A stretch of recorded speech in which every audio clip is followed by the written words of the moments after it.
मीरपुर नाम के शहर में तेजस अपनी पत्नी नीरू के साथ रहता था। पति पत्नी दोनों ही नौकरी करते थे।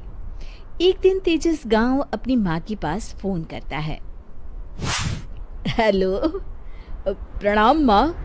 जीते रहो माँ, तुम दादी बनने वाली हो हैं? अरे वाह, ठीक है बेटा, मैं कल ही आती हूँ। जब माँ जी शहर पहुंची तो बेटे बहू ने बहुत अच्छे से स्वागत किया।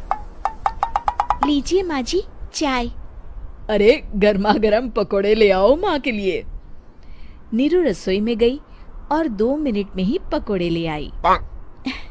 जी ये लीजिए। बहू जादू से बनाए हैं क्या? अभी तो रसोई में गई थी। यम्मी। माँ जी, शीला रसोई में पकोड़े तल रही है, मैं बस लेकर आई। हे भगवान, मेरा धर्म भ्रष्ट कर दिया तूने। अब तो गंगा जल से शुद्धिकरण करना होगा। दूसरे दिन, माँ जी मैंने नाश्ता बना दिया है, ऑफिस जा रही हूँ। पर अभी तो घर का सारा काम पड़ा है। शीला आती ही होगी, झाड़ू पोछा बर्तन कपड़े वो सब कर लेगी। हमारे जमाने में घर का सारा काम हम ही करते थे।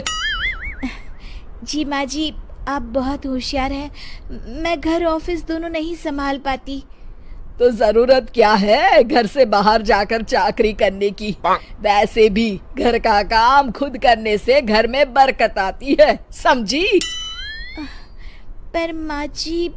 पर वर कुछ नहीं, इस महीने की पगार मिले फिर ऑफिस बंद है। हाँ। रात को नीरू तेजस से कहती है, सुनिए जी, माँ जी बोल रही थी कि मैं नौकरी छोड़ दूं। वैसे ठीक ही तो है, अभी तुम्हें आराम की जरूरत है। फिर भी आराम कहाँ, शीला को छुड़ाने के लिए बोल रही थी। तो अब 24 घंटे में इतना काम तो कर ही सकती हो। पर जॉब पसंद है मुझे, घर पर मन नहीं लगेगा। अगले दिन जब दोनों ऑफिस के लिए निकल रहे थे, मेरी तो कोई कीमत ही नहीं है इस घर में। माँ जी, आजकल महंगाई बहुत है, रहन सहन भी बदल गया है, दोनों नौकरी करते हैं तभी ठीक रहता है। अच्छा, तू कहना क्या चाहती है? मेरा बेटा तुझे बिठा के खिला नहीं सकता? तू ही इस घर का खर्च चला रही है, हैं? नहीं माँ जी, मेरा वो मतलब नहीं था। मतलब खूब समझती हूँ, ये बाल धूप में सफेद नहीं किए मैंने। हाँ। अब तो ये रोज का काम हो गया था। तेजस भी रोज की झिकझिक से परेशान हो गया था। एक दिन उसने कहा, नीरू, वैसे भी तुम्हें मैटरनिटी लीव मिलने वाली है, तो अभी से ही छुट्टी ले लो।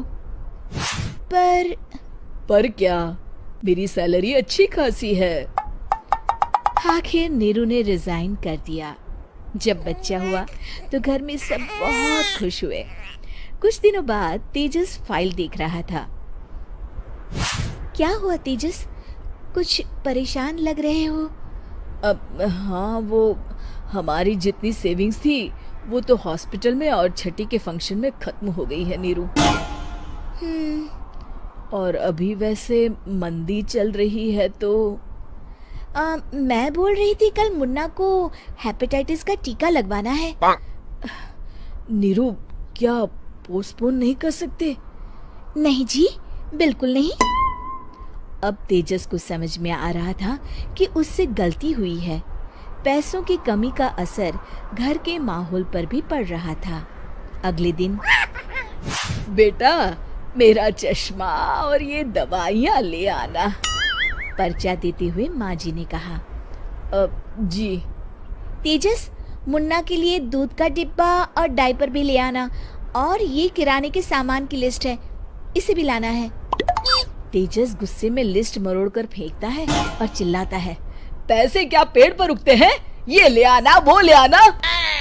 अरे पर ये जरूरत का सामान ही है। वो गुस्से में बिना कुछ कहे ऑफिस चला गया। अरे लंच तो ले जाइए।